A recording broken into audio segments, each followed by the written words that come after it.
Okay, we're All right. live. Well, right, Martin, welcome. I'm Carol, and I've communicated with Ask if you you. can hear okay. You might have to. You sit can hear me closer. okay, right? Yeah, absolutely. Yeah. Okay, All right, perfect. good.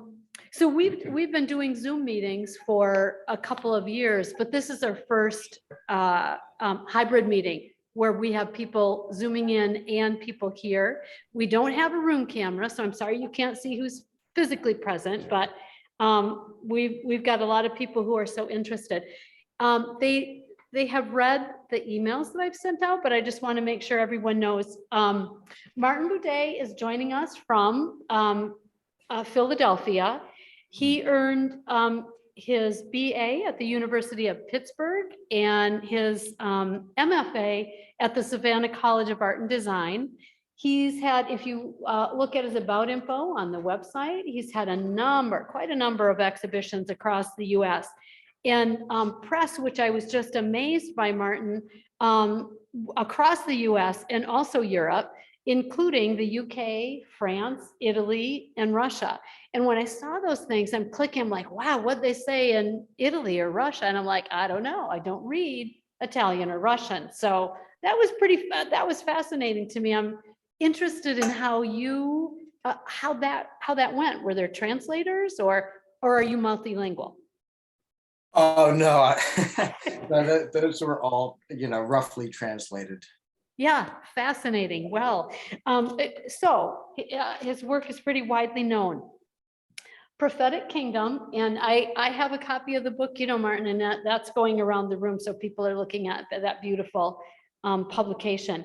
It was published in 2021 by Daylight Books, to wonderful reviews, and we are really grateful, Martin, to have you here and to hear your insights. Well, yeah, thank you very much. I mean, I'm very humbled that you've brought me on tonight. It's not too often I get a chance to talk about the work or get invited to do these talks, so I really appreciate it. I often hesitate, to explain my work. I think photographers or artists in general do because, my medium is photography. It's a visual language, so trying to explain it, sometimes I stumble. I think Robert Frost has a famous quote. Somebody asked him about one of his poems one time, and he said, "What do you want me to explain it worse?" So with that said, I think it's good to be able to analyze some things and look into things a little further. So I'm looking forward to it. I'll bet a little anxious, but I'm happy to be here. Well, so happy. So I've looked through the book many times, and I'm going to start. I have a whole list of questions. Anytime you admire somebody's work and have a chance to ask some questions about it, I took that to heart and I wrote several questions down. But I want you to know, I could keep going, but at any point, please put in the chat for those of you who are online and here, just raise your hands. Because I want you to have an opportunity to hear from Martin as well. But Martin, as I look through the book, that very first image, and Dave, if you want to go to that first image, the first image is a door. And I assume, as I've read the reviews and I've read your artist statement, that's a door to the world you've documented. And before we enter that door, what I'd like to do is get some background from you about the world we're about to enter, Prophetic Kingdom. And I wonder how this project came to you. I know it's an almost 20-year project. How much of it was planned and how much of it revealed itself to you as you did the work?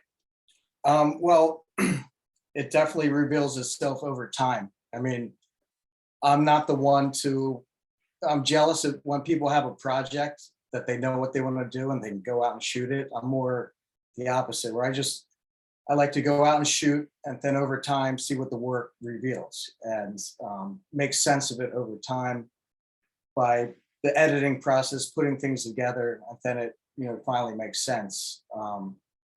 So it's definitely a working project.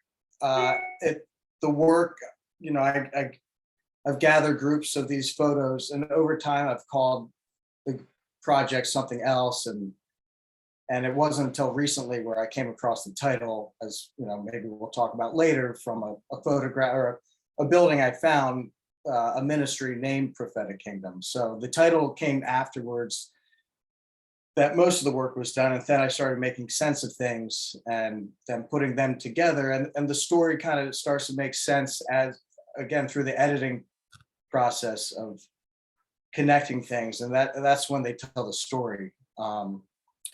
But I think time is when things are revealed. You know, there's patterns in nature that reveal themselves over time. So generally, and 20 years is a long time to have, you know, one project, but sometimes that's the amount of time it takes. I think that, you know, the magic of the photographic journey is things slowly reveal themselves. So people who aren't photographers sometimes look for those big, grand images, you know, the Grand Canyon or Mount, you know, name the mountain. And we really look to be inspired by that. But something that I just find really endearing about this work, I guess is a good word, is that in your statement, you noted overlooked phenomena contained within our everyday world and juxtapositions of the divine next to the mundane. And you also say that the photos strive to observe with clarity and without judgment man's decisions over time and what was created and what was left. And what you wonder, what do these banal surfaces reveal about the country and in turn about ourselves? So before we look at any more images, is there anything you'd like to say about that in your statement? I don't know. I mean, my general working practice, I guess we could say, in philosophy,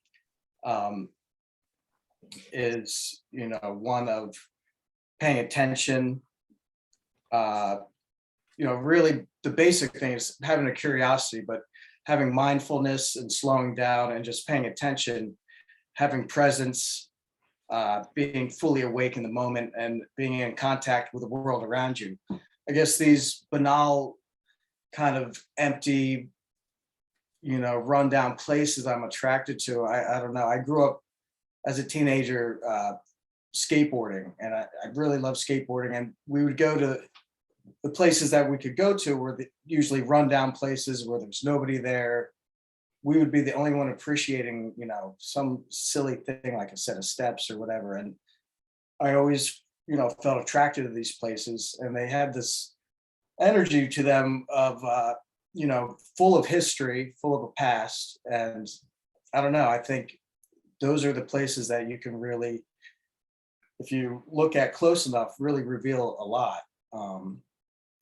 There's one of my heroes, Stephen Shore, in his you know, famous book Uncommon Places. He quotes in the intro the architect Louis Sullivan, all about paying attention, from an essay of his kindergarten chats. And I'll read it to you if you want. It's, I mean, to me, it's always been almost like a, you know, a mantra of mine, this paying attention.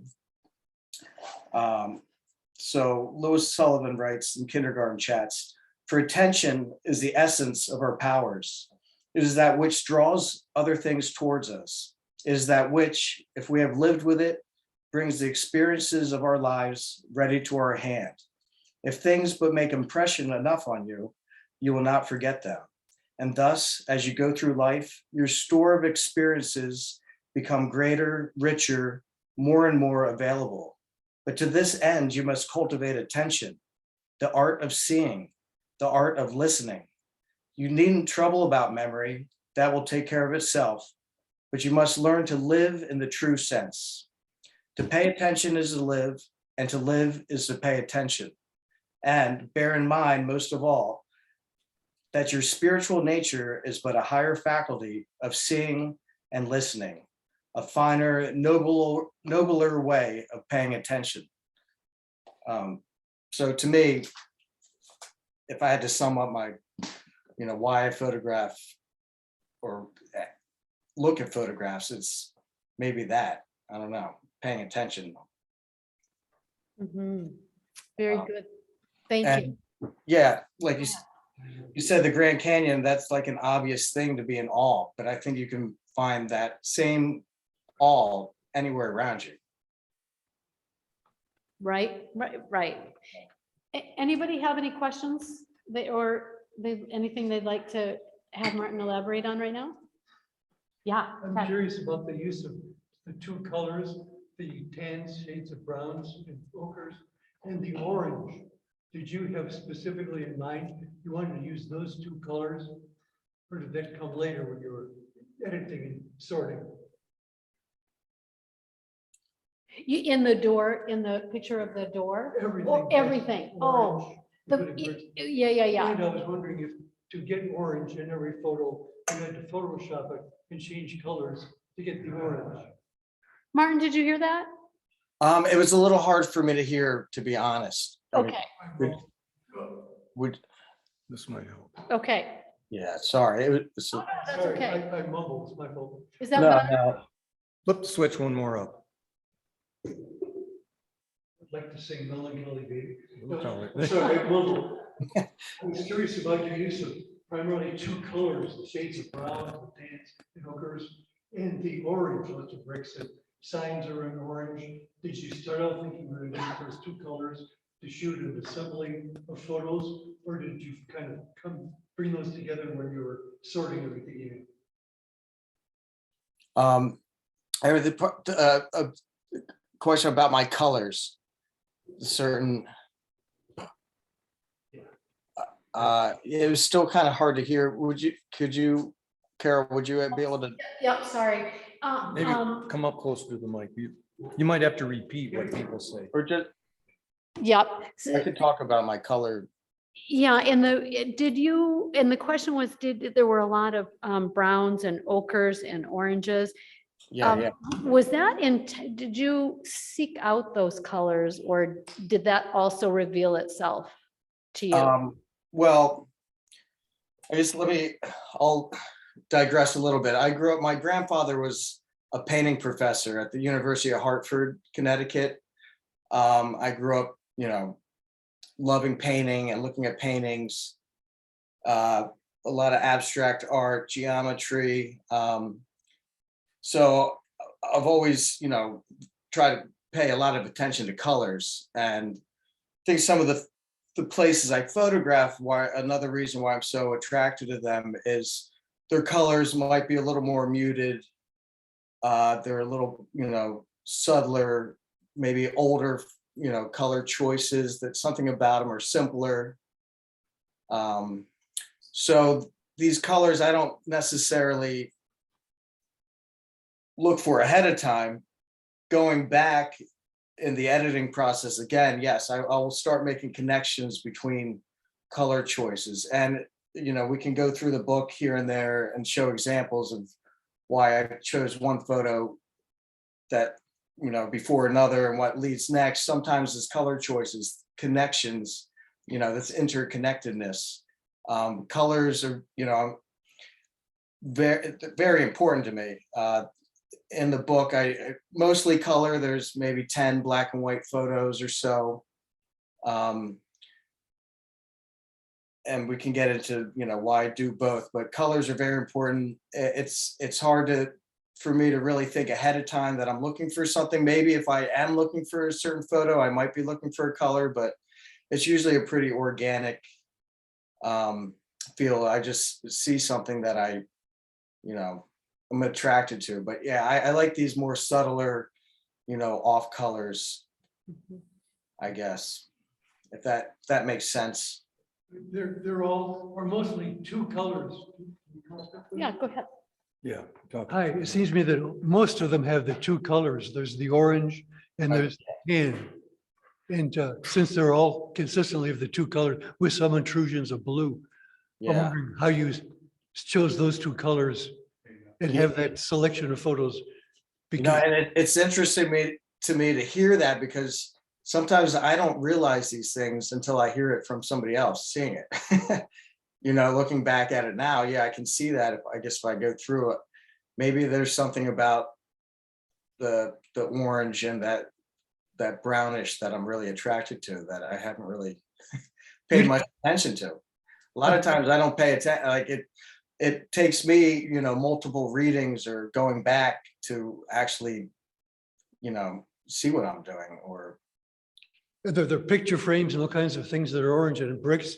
So you didn't change any colors, right? In order to be. I take, you know, I'm not against any sort of manipulation, but I take pride in pretty straight photography. You know, I believe, you know, there's no reason to change a lot of this. You know, I think nonfiction, I have my undergrad degrees in nonfiction writing. And so I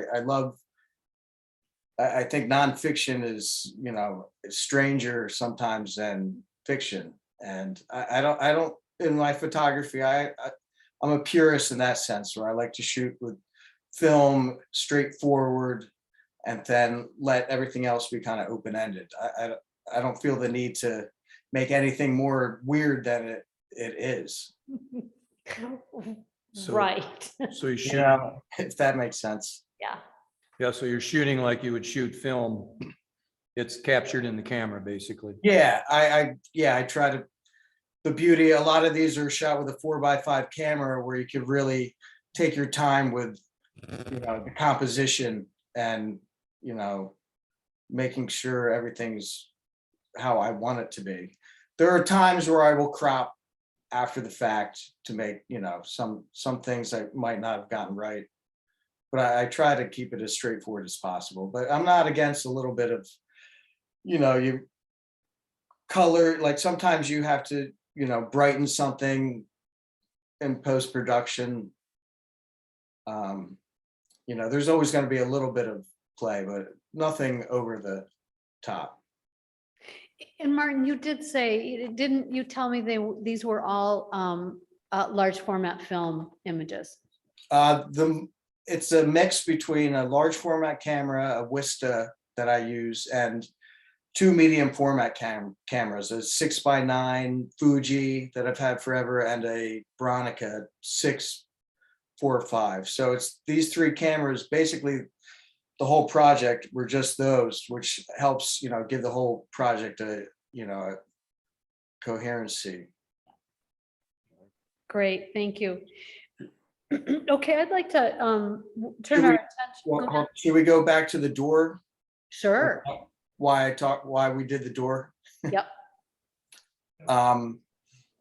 Well, in general, I'm fascinated by doors. Obviously, you know, a door isn't, you know, it's a good starting point. My dad was an English teacher growing up, and his favorite poet was William Blake, you know, and his famous Doors of Perception poem, where man could see the world, you know, if man's perceptions were cleansed, he'd see the world as it really was, infinite. And to me, that's always, you know, it's just, you know, amazing. So to me, it's, I'm giving you this door, and then I'm going to open, and you can open it, and then the rest is kind of up to you to make sense of it all. I'm not going to try to hammer down any sort of meanings. It's just, I'm welcoming you into this book. It's almost a cliche way to open a book, but you know. But it's not a cliche. But The book might be a cliche, but that particular, or the door might be Right, a door might be, but that door is not a cliche. right. And I think it's fun to point out cliches too, and Yeah. and kind of, you know, so that's why I chose the door. Right, and I appreciate your saying, you know, open the door and now it's up to you. Right. Because viewing any sort of art, regardless of what it is always an interaction between what the artist has done and what the viewer is seeing. It's always an interaction, so. Yeah, and I really try to strive on keeping the photos straightforward and open-ended for the viewer. And, we'll talk about those and other questions you had, to keep it open for the viewer, to come to their own conclusions. Mhm. Very good. So then, going to the one, I have a question about, just a quick question about, where you list the plates at the end of the book, and sometimes you say untitled, and you have what looks to me like a title. Is that Right, right. a description, or did, Well, I guess it's one way to keep all the untitles organized, so I know which untitled I'm talking about, but I've seen that used many times, because it's not so much a title, but more of a, maybe a subtitle. yeah, perfect. So then the image subtitled Ice Palace, as I look through the book, I initially categorized the images in certain ways with such phrases as, these are a total mystery to me, these images. I'm gonna have to look, I have so many questions about what's going on here. It's a total mystery. Others, I felt like I could see a story narrative sort of emerge, but nothing was really clear. Right. And then the color and composition were other categories that I looked at. But these all overlap. So in this image fell, this Ice Palace fell into the clearish narrative category for me. I really, as I look at it, can hear almost a collective sigh as the community comes out to see the damage that was wrought by fire and water and weather. Yeah. And so I'm wondering what brought you to this image. I think it's Philadelphia, if I'm remembering correctly. Yeah, West Philadelphia. Yeah, yeah. And so the people, although there are people in this image, they are so secondary Right. to the subject. So what brought you to this corner?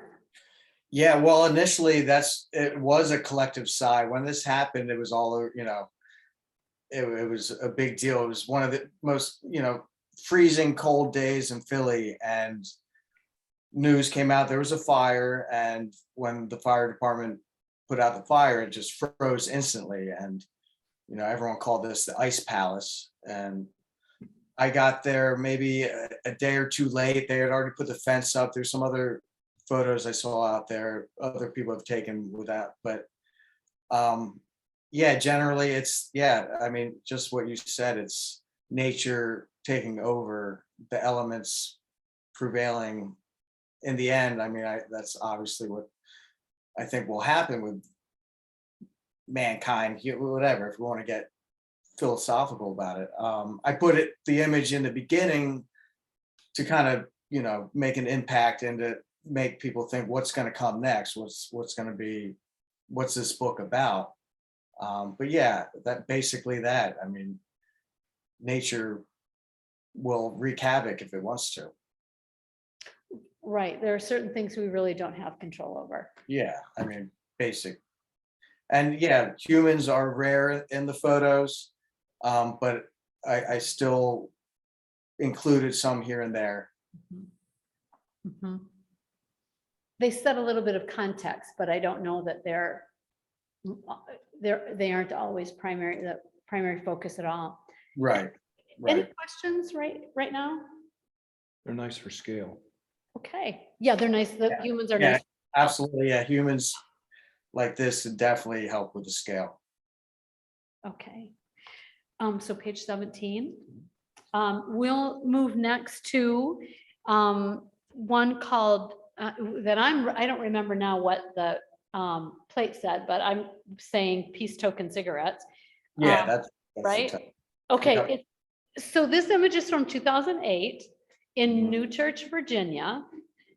And so I feel a little bit sensitive in this day and age about an indigenous image used in this way. So I thought, well, okay, maybe there's an indigenous population in New Church. Well, no, the census says 0 Native Americans live there.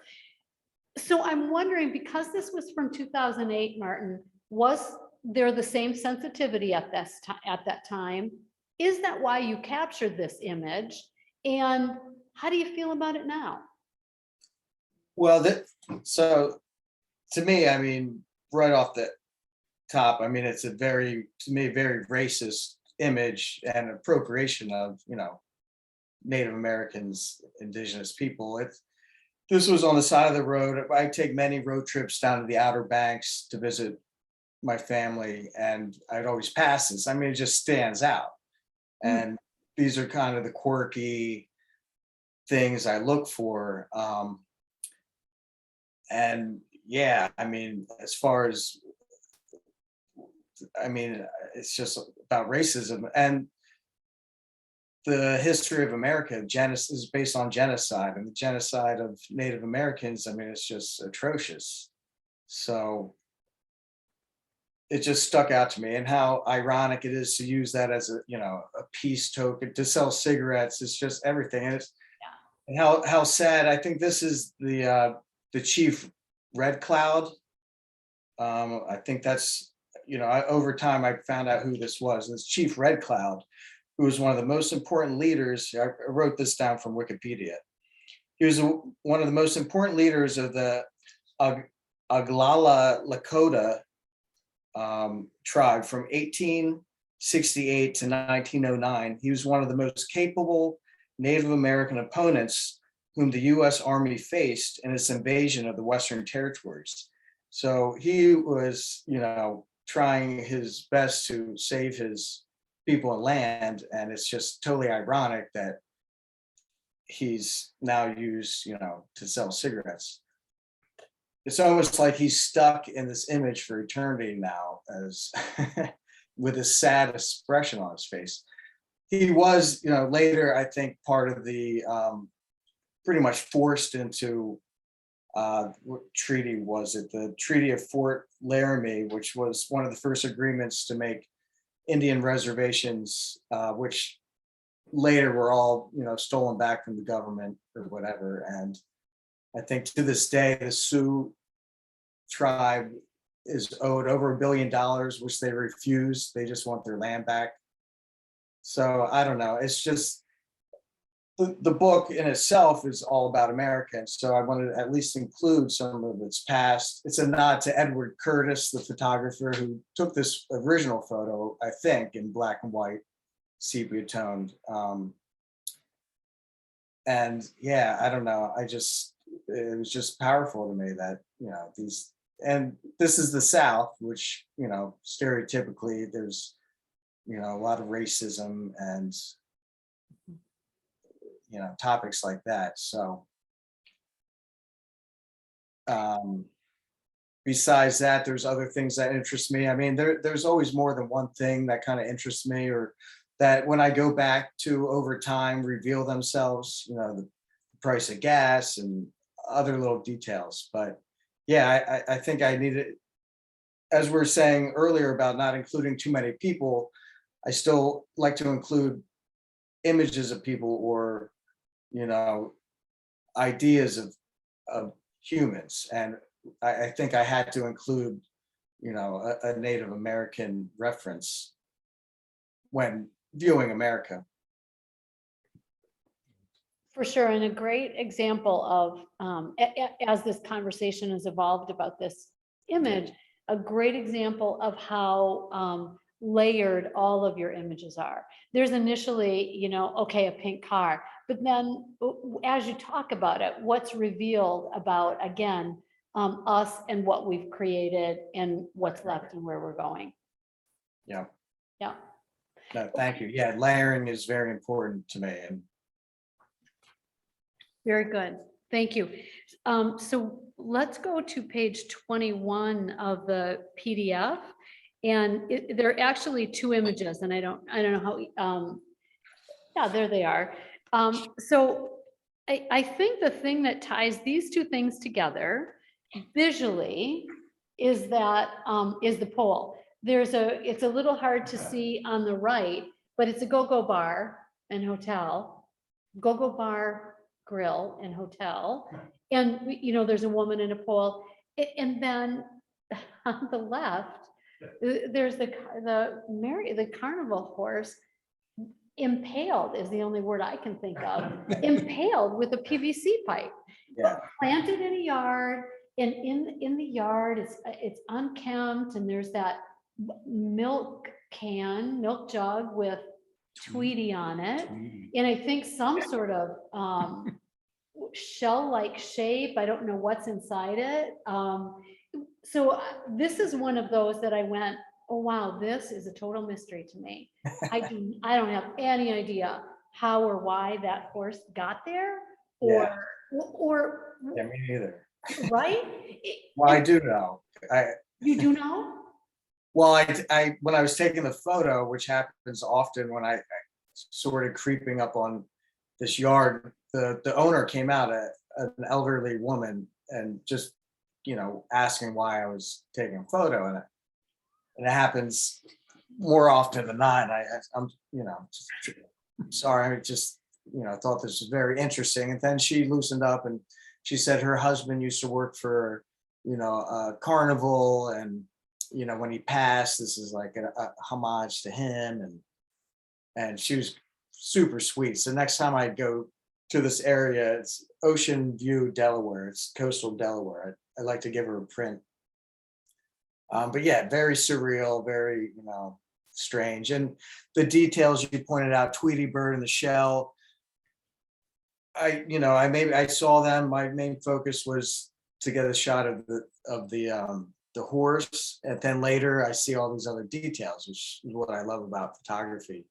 And these large windows, and then in the back, there may be smaller kitchen windows, but you can't tell if your perception, the depth perception has changed, or they're actually two different size windows, just little things that reveal themselves later. And juxtaposing that with this image was all in the editing process. I had no, I wasn't thinking about, oh, I have a photograph of a stripper pole and now I see a horse on a pole. I got to take this picture. Those are things that happen way after the fact, which makes the editing process fun when you go back and you find these little things. So I said, these just make sense together with the colors and everything.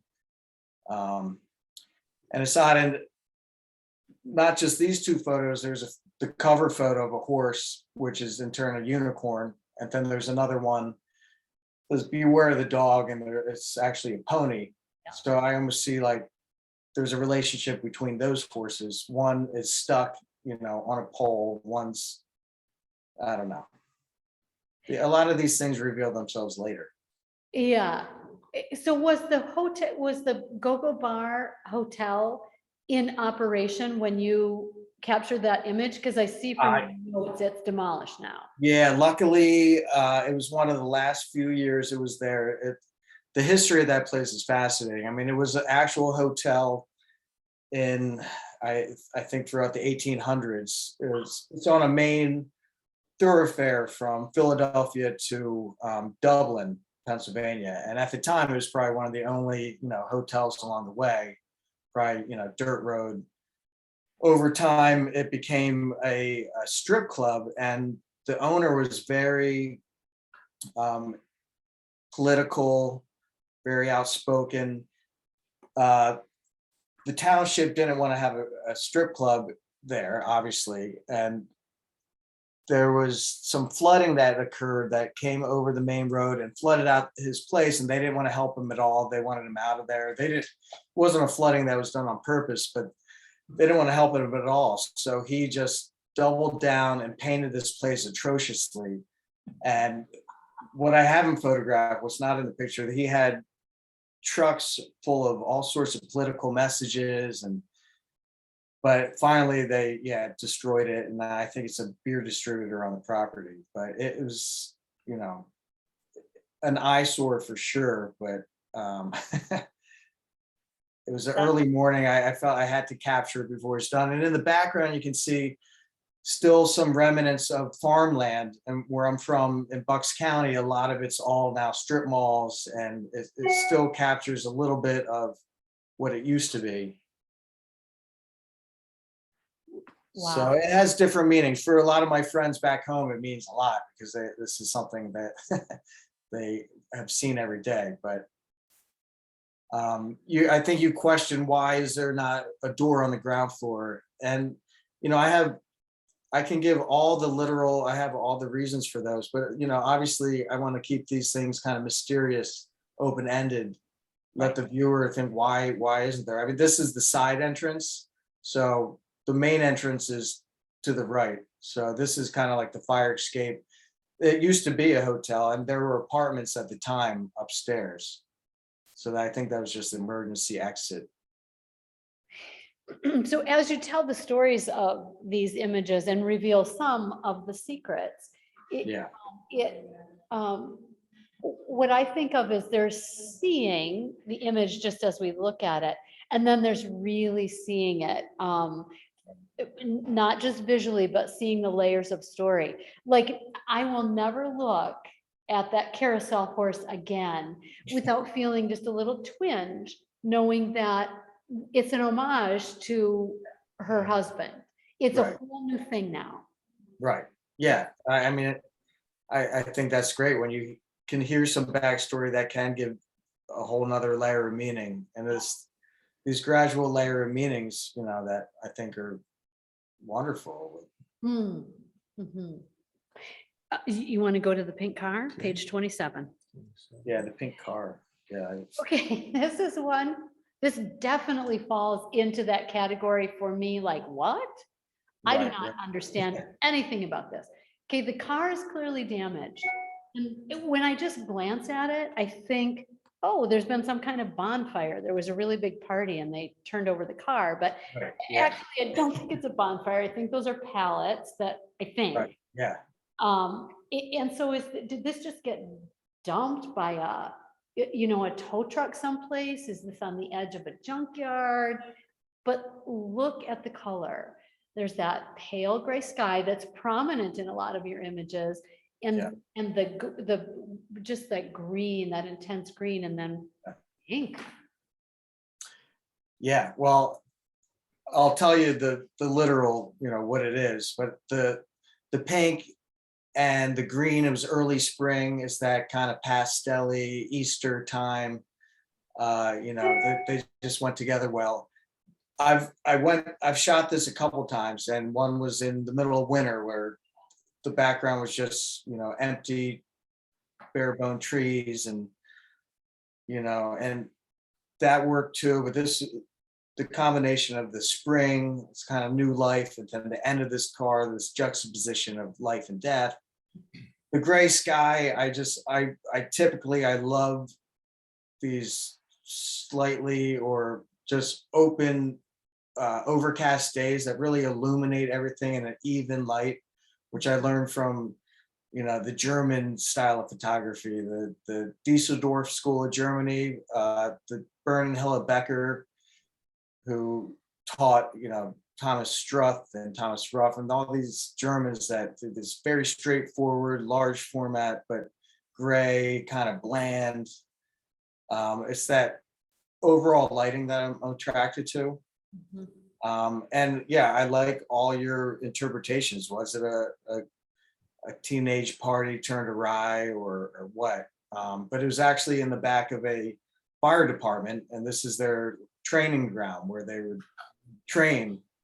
And it was across the street from my friend's house. And I saw in the distance this pink car, and they probably wouldn't have wanted me there photographing, so I had to kind of be quick. But I'm sure they would light it on fire and train the firemen to see, if they're in a situation like that. Oh, my goodness. Yeah, so you answered one of my questions. Do you seek out that look in the sky? And so you did come back to this. Yeah, and I often do. I often go back multiple times if I can. I'm a little obsessive that way. One of my heroes is William Christenberry, photographer, painter, artist, who he would go back and rephotograph many places to see what time does. Or often, I'll drive by a place, I'm in my car, maybe I don't have the proper camera, the time's not right, my kids are in the back of the car. or the light's not right, so I'll make a note of a place. Maybe I'll go back if I can. Sometimes you only have one time to make the photo, or you don't. Right. But if you're afforded the luxury of being able to go back, it's great. Sometimes you can obsess again like that and taking too many shots, you can't decide later what works better than not. But I'm fascinated by going back to places. And, you know, you have a question later about the bait shops we can talk about, which I think time Mhm. and photography is kind of all what it's about. So yeah, often I do go back and try to make it right. So, let's go on to Lucy on Okay, page yeah. 28. Yeah. Um, so Hurricane Sandy in New Jersey, and this is one that the juxtaposition of this giant structure, still standing, and you can see there's some police tape and, you know, things that are destroyed, and it kind of still looks misty in the background. And this out of place, you know, elephant that might be carrying people in India's standing there tall. I don't even know how tall that is. Is that 40 feet tall, taller? It's taller than that. I forget. We could probably look it up. So did I think you, it's close. Yeah, I don't know. Yeah, it's pretty tall. yeah, because it's next to a two-story house, right? So I don't know. if Yeah, yeah, around that. It's big. It's big. So did you seek out, were you traveling through, did you seek out images post-hurricane? Stumble upon this? Well, yeah, both. I mean, Lucy is, you know, I spent a lot of time in New Jersey. We're close to New Jersey. Lucy's one of the oldest, I think is the oldest standing roadside attraction in America. I knew she was there, but it was post Sandy. But I wasn't necessarily looking to photograph her. I was walking down the beach from the north with my wife, and it was very foggy. Like you could barely, it was January, right? I forget when Sandy hit, but not too long before, and Mhm. very foggy. And you couldn't see Lucy until right at the end, when you came up to her, she just came out of the mist, sort of thing. And it was, you know, pretty impressive. And so of course I needed to take a photo, and then I see all the unturned picnic tables from the hurricane, and seeing the photograph, it almost looks like Lucy did this damage, you know, and she came through. And having this picture next to the car that we just looked at upside down next to each other, it kind of, to me, makes this kind of progression of Lucy wreaking havoc. She knocks this car over, and then the next photo is this one, you know. It's these just subtle little funny juxtapositions that I enjoy.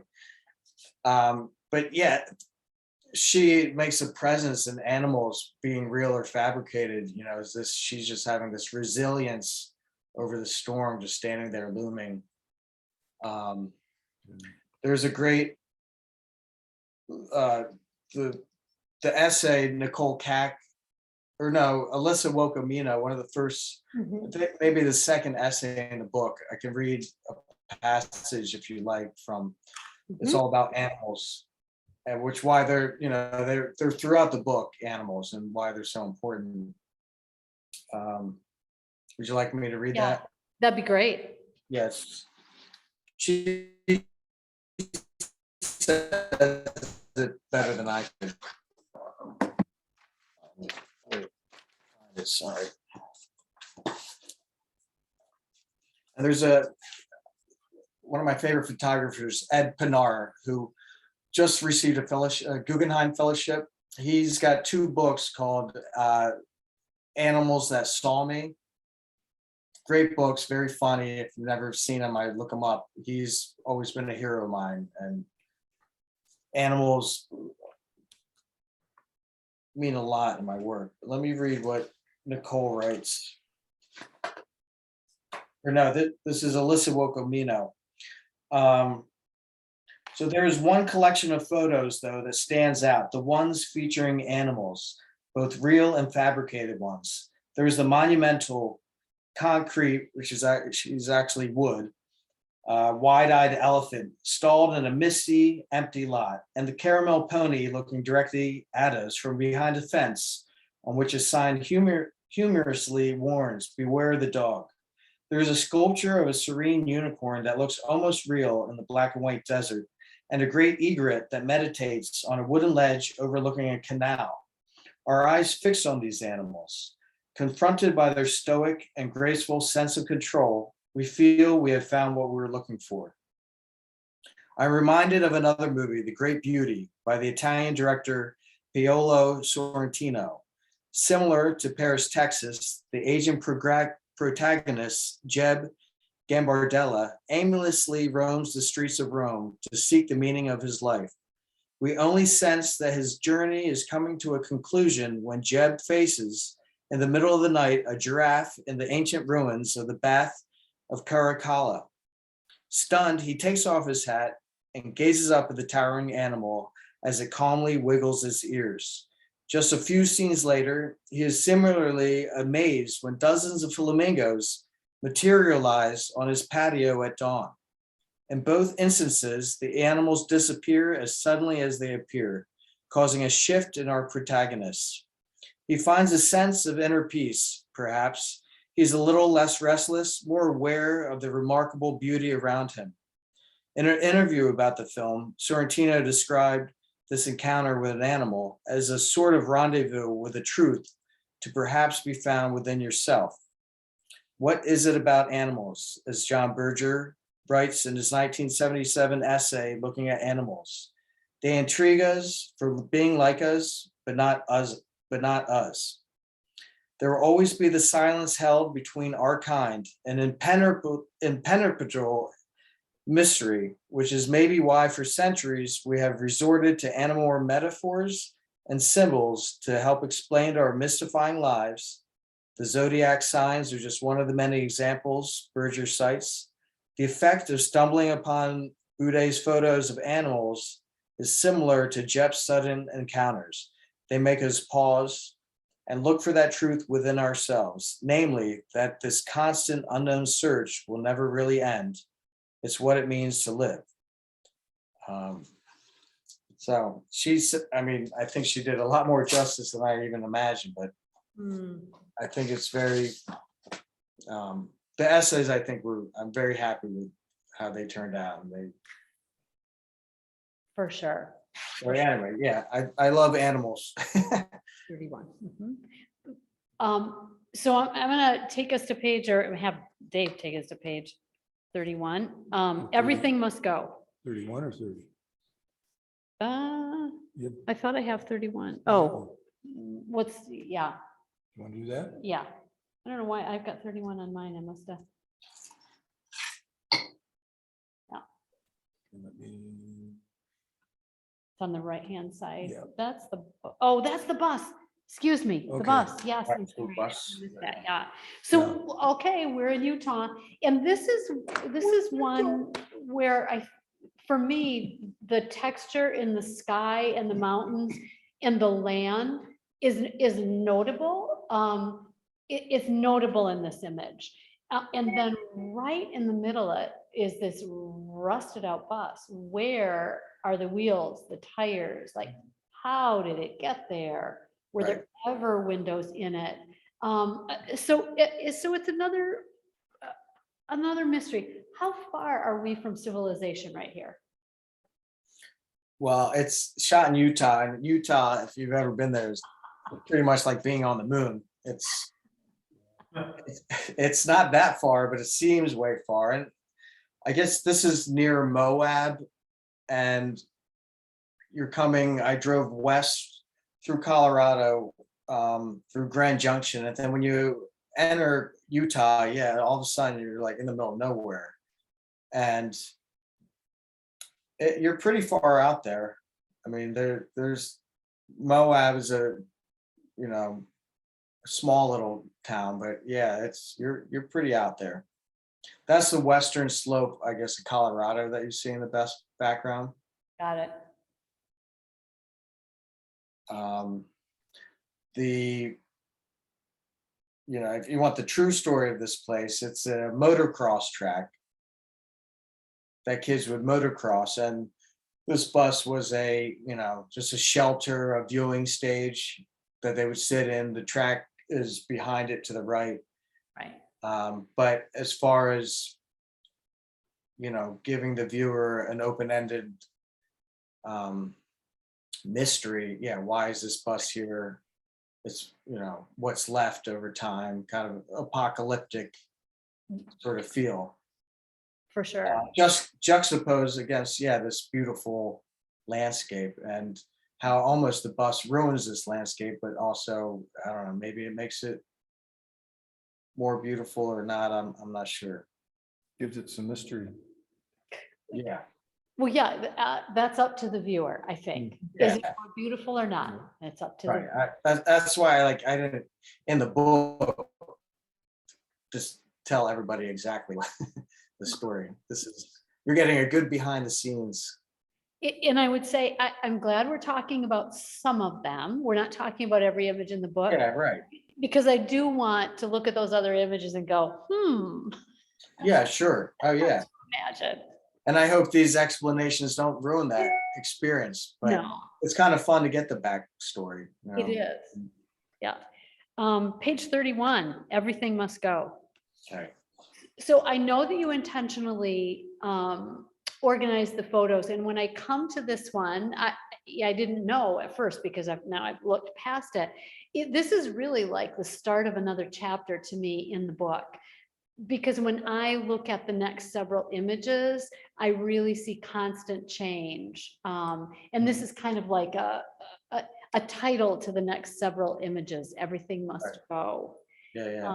Is that anything that, it's kind of a melancholy. Is that anything that you, close to what you intended?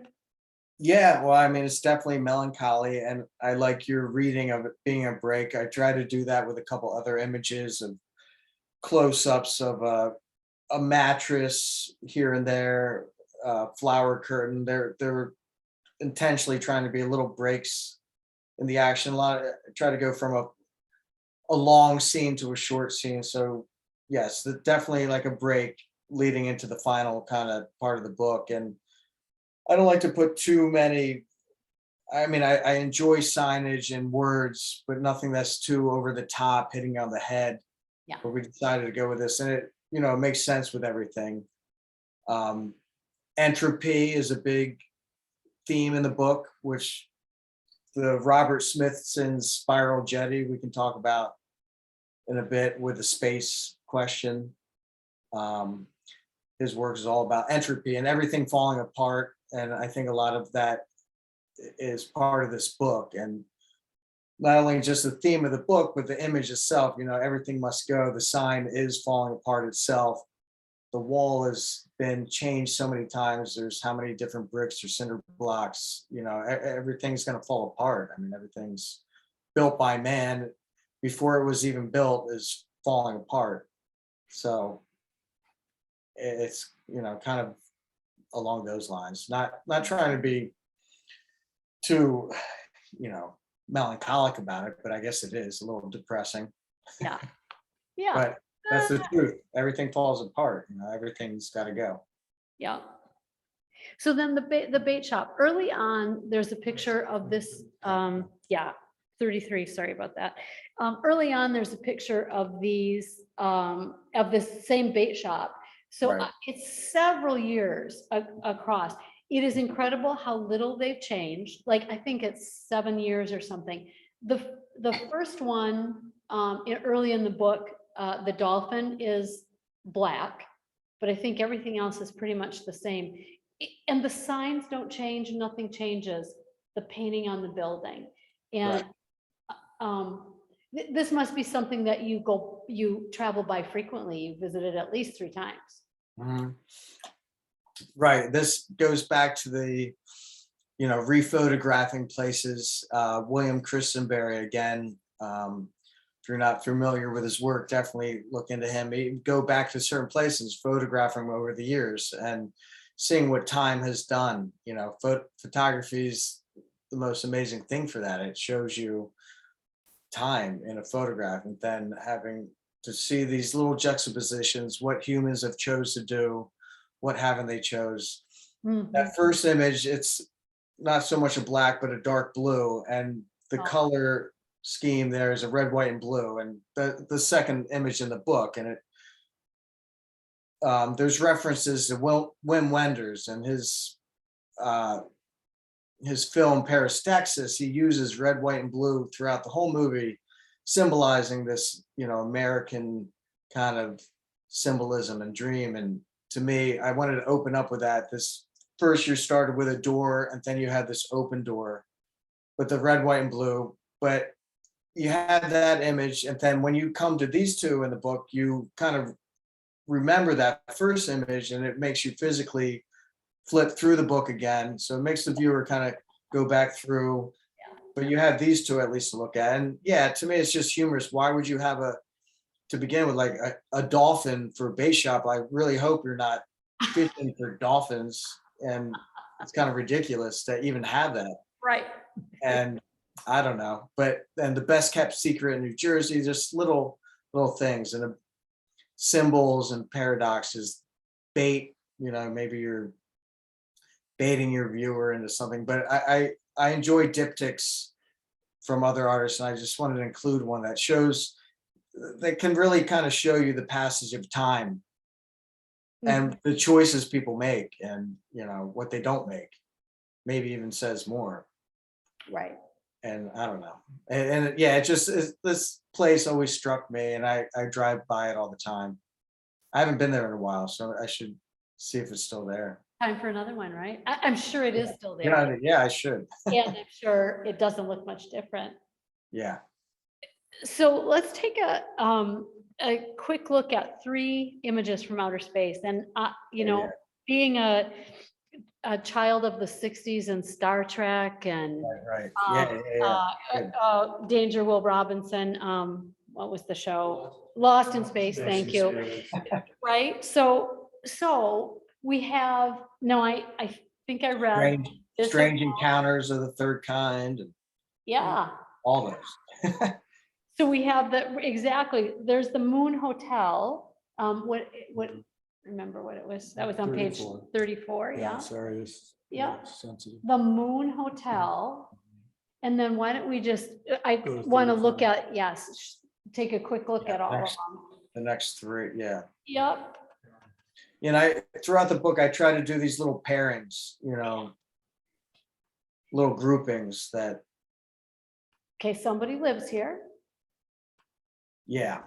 And then the last one, I don't know if anyone else connects it. I do. I think of those like the fields where you only see that the crop Crop circles. circles. Yeah, right. Well, that's that. You're absolutely right. I mean, that's Right. what So it's these very 3 out go of the book. together to me. And what was it like to stumble on these, like that home? The home, the Futuro home, the black and white home. That's another one on the side of the road on the way to the Outer Banks. And yeah, it just sticks out. The Futuro homes, I think there's only about 100 left in the world. They were, you know, I think they're a Finnish architect made them back in the 70s. I'm butchering the history of them, but they, you know, it's a UFO, and this has all sorts of little, you had the American flag and the sign that says believe, but this, yeah, otherworldliness, this, and the Moon Motel, the space, you know, the whole book's about America, but this is, you know, America conquering the next frontier, space, and things that are unknown. What's, you know, I felt like I had to include that.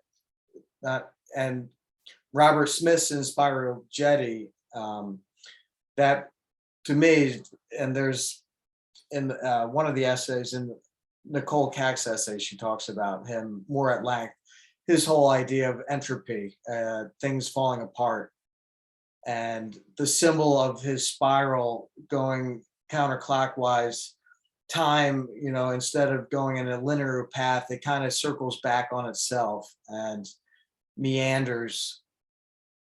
And the effects of, that this was underwater for 20 years. He made it in 1970. I think it was only visible for a little bit, and then it was submerged for 20, 30 years. And I was lucky enough to stumble across it.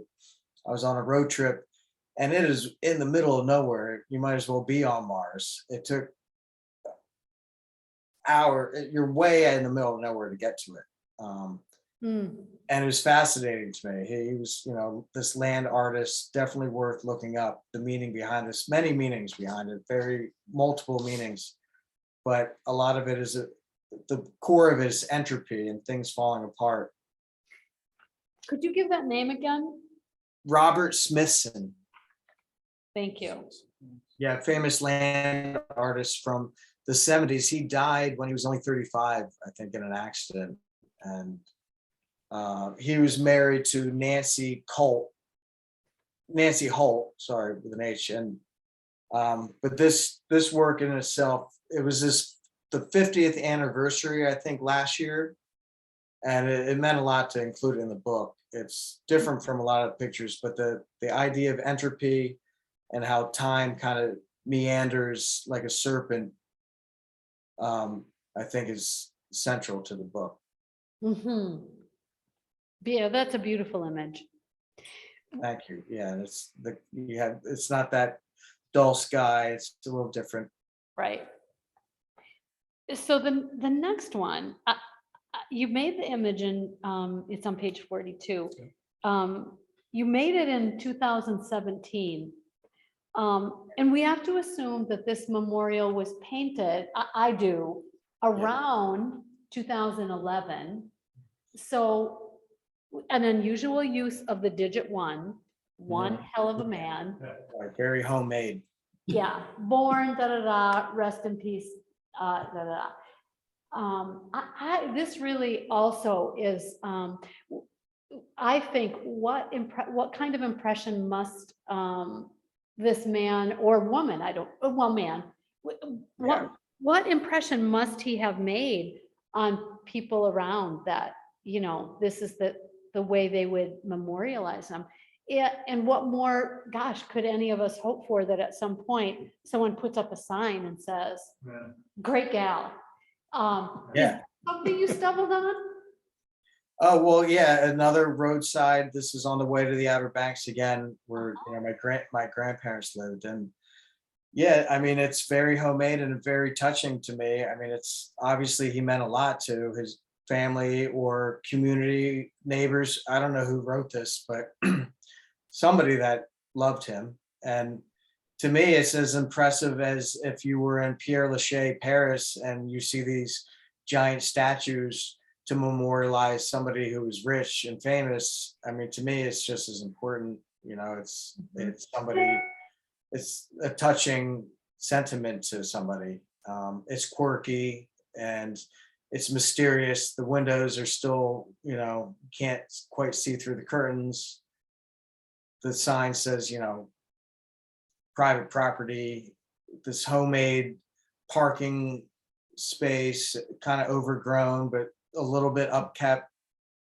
A beautiful summer day. It's, to me, it also shows time and how time's wearing things off, and it has, a date there. And I don't know, there are many different things to me, but I think basically it's a touching sentiment, and Everything must go. yeah. Right. But he was a hell of a man. I really would love to see this man and meet him. Yeah. So the next, we get a couple more images here, page 44. Here is the namesake of the book, Prophetic Kingdom. Right. So, I've read a little bit about your statement and the review. What would you have us know about all that time? You started, the earliest image I think I saw was 2002. This is 2018. So you were, working on this project for 15 years, Right. and then you capture the image that becomes the title of the book. Yeah. How did that, what does that mean to you? How did that come to be? Well, I'm really bad at naming titles, so I love when they just kind of come to you or pop out at you. And I saw it and I had to take a photo of it. And I'm like, that makes sense for, I think that's a good title. And so then I started making sense of the rest of the photos. And yeah, rural Delaware, this just kind of humble ministry. And you have all the elements there of, divine sky and water, obviously taking over this humble parking lot, and just, I don't know, there's something sad about it, but also something glorious about it. And that juxtaposition of divine and mundane. It'd been nice to have a couple of birds flying in the sky or something, but You'll have to go back. Prophetic Kingdom. yeah, it just a title. It just seemed like a good title, and Yeah. it Very just good. came about organically. Yep. Okay, so final image of the book, which is on 50. Yeah. On the right side of 50, yeah. I wonder how long this car has been here, Yeah. and it says, for sale, best offer. Yeah. And I just think it's an amazing, end to the book. Thank you. Settle down, there is something created by man, overgrown, nature taking over, everything must go. Yep. I also think, more recently about the impact of what we do on the planet and whether the planet will just recover itself, whether Right. we have a part in that or not. And I'm just wondering, how much of those social or political, I don't want to say political, social, environmental issues, did that inform this, or you just? Yeah, I mean, after the fact, absolutely. I just initially saw it, and I felt like I had to photograph it, and then later, yeah, it has all those connotations. They're always going to be political, and it does have either a depressing or uplifting tone to it, how you want to view it. Either nature taking over, that could be a good or bad thing. Is it man leaving his junk? I think at the end of the book, there's a few cars in the book, and to me, they symbolize this American journey. A car, you get in, you can travel the country. The whole book's a road trip. This all from road trips I've taken, and having this car in the back, facing back through the book, it's best offer. You give this car, the owner, your price is yours, and you're good to go. And you can just take off and have a fresh start and go through the book again if you want, through the back. I usually flip through back from front, or magazines I do. I don't know. I think it can be uplifting in that sense, where you can start again, maybe. Yeah. You could, if you're having a bad day, it could mean could be a depressing image. Right, in the eyes of the viewer, Yeah, right? but best offer. I don't know if anyone's bought it. I think it's probably still there. So I have a tiny little question at the very end, but I want to ask the members. I don't see anything in the chat. Any questions? Any questions here in the room? I don't have a question, but I thought it was very interesting, the photos that you weren't. Jen, come on up. Okay. So, and then I don't have to repeat what you said. He gets your voice. If you just Silly, but. stand No, right no, here. no. No, it's great to have the input. Thank you. So the photographs that you were more perplexed by, Uh-huh. each one of those, I found humor in it, but I knew nothing about the story. So, and this one to me, I thought was particularly funny. So for me, it made me smile because I Oh, thought, good. Thank you. Yeah, no, humor is maybe one of the most important things I look for, and it's same thing with the paper. very underappreciated in I just arts. But humor is important. I mean, we take all this very serious, and talking about this stuff very analytically to me sometimes feels a little too, I don't know, tight. So humor is important, and I appreciate on that. the poll, I mean, both photos, Yeah, I good. was seeing the humor. And then when I found out about the death, I'm like, oh my gosh. No, thank you. That was just my thought. I pride in putting humor in it. You don't want to be, I like subtle humor, but humor is important. I think you need that in everything, especially in art. So I'm glad you read it that way. And that's what I want. I want to read it differently. I have a comment. It's interesting at what we see if we really take a good look. Many times when I'm trying to take a picture, I always try to find multiple views, but I had an interesting experience. I was in New York City on an Easter morning. We got on the subway and we'd been on it several times. I was with a friend and we got in this car, and it's one of the few subway cars. All of a sudden I get up and I'm looking around and everybody else had their head down. You know, nobody looked at anybody in New York City.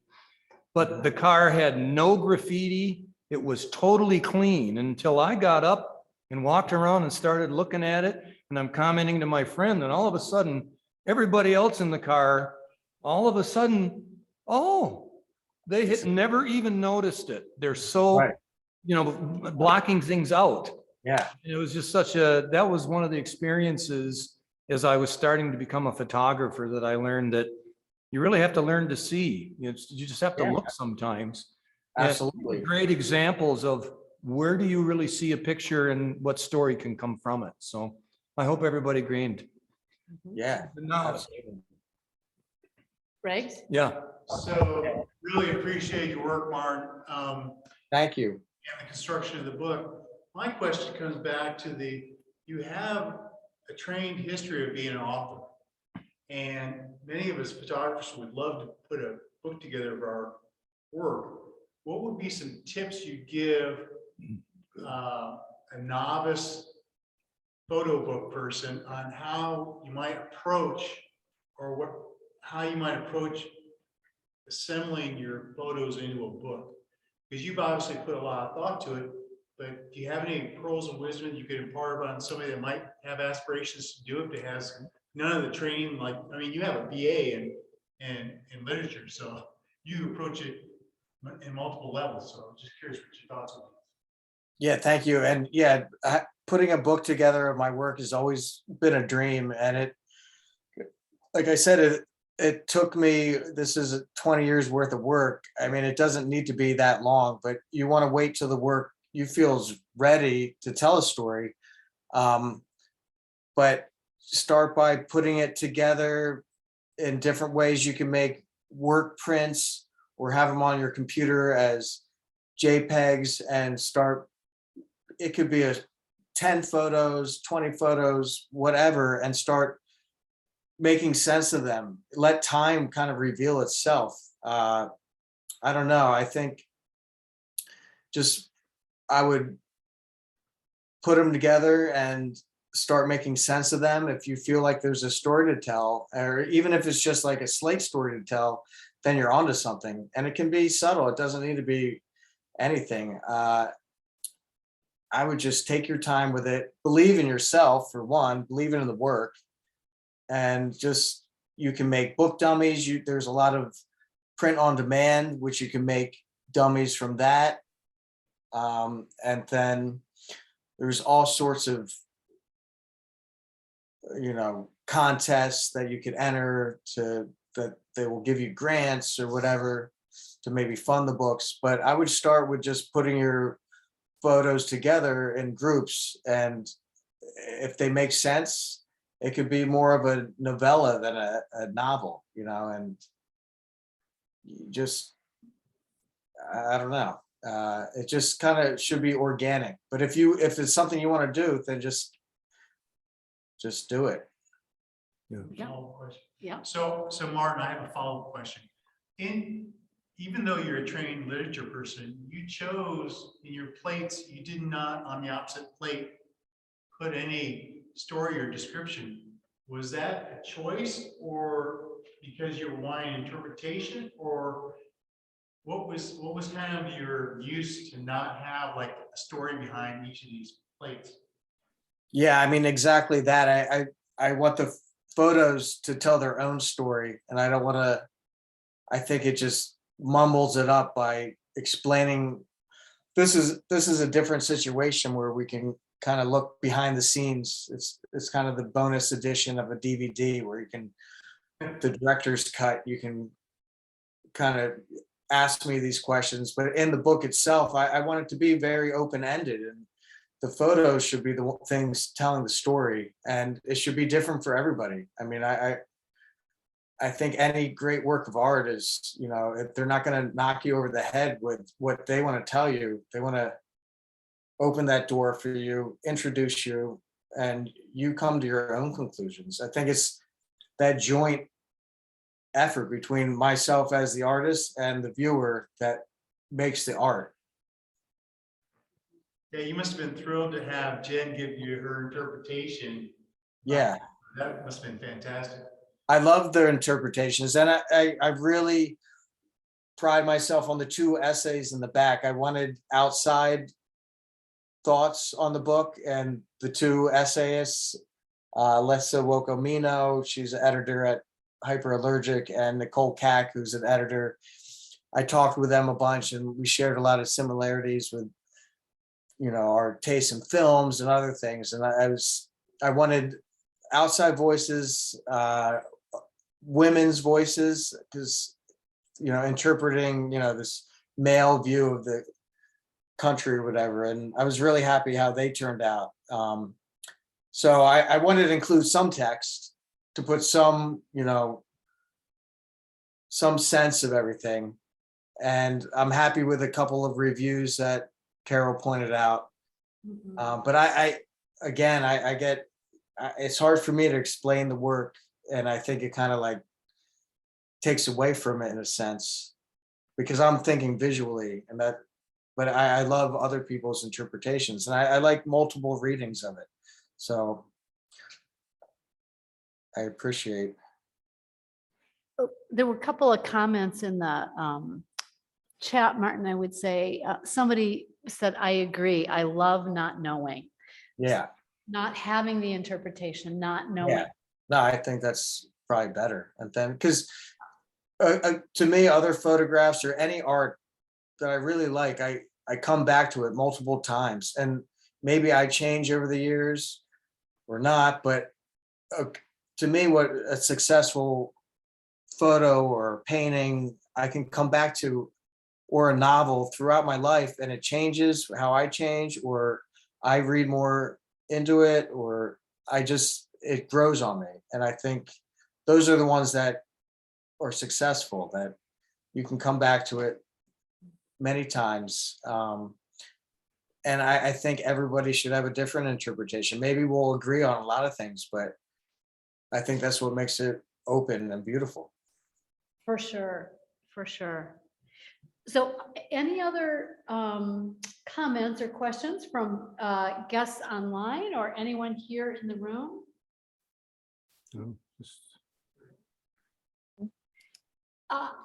Martin, I am just so grateful. We so appreciate your time and your generosity with the PDF. We could really examine it. Can't thank you enough. So Thank you. I really appreciate it. And if there's any questions that arise whenever, I'm happy to email you or whoever, talk about it more, but I really appreciate it. And Martin's on Instagram. I think, oh, I might not have linked that anywhere, but Martin's on Instagram, easy to find, easy to message there. Yeah, no, thank you. I'm humbled, and this is I don't do this all the time, so thank you. Thank you so much. Yes. Bye. Good night, everyone. Have a great, safe Yes. travels home. Good night. Hopefully I didn't put you all to sleep. Not at all. All right, we're gonna end, everybody. Stop the recording first. Yeah. Thank you. Thanks, Mark. Where did it cover it up?